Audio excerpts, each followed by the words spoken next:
Zee 24 तास एक पाऊल पुढे।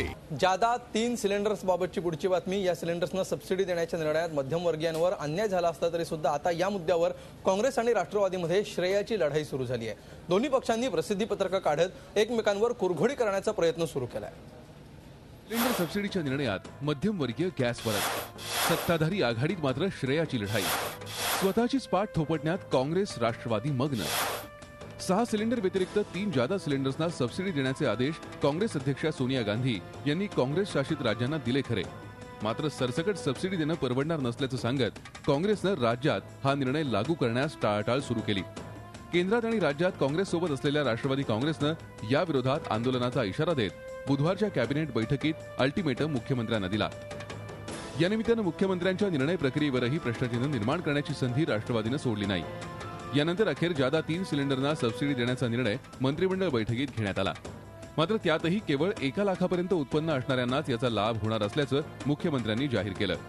यामध्ये महत्त्वाची अट अशी आहे, पहिल्यांदा उत्पन्नाची अट आहे। एपीएल बीपीएल म्हणजे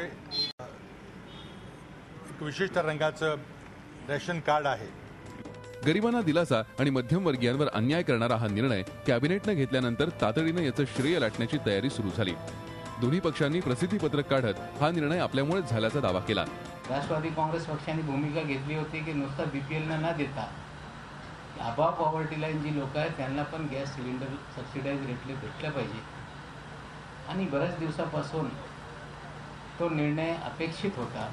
काँग्रेसही यात मागे नव्हती। खरं तर वर्षाला 6 सिलेंडर मोठ्या कुटुंबाला पुरतीलच कसे असा प्रश्न वारंवार उपस्थित करण्यात येतोय।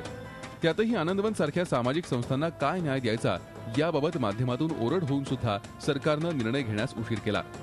त्यातही जो निर्णय घेतला त्यात मध्यमवर्गीय आणि अनेक सामाजिक संस्थांवर झाला तो अन्यायच। मात्र यातही श्रेयाची लढाई सुरू झाल्यानं सत्ताधाऱ्यांचं जनतेसमोर हसं झालंय। झी 24 ताससाठी ब्युरो रिपोर्ट।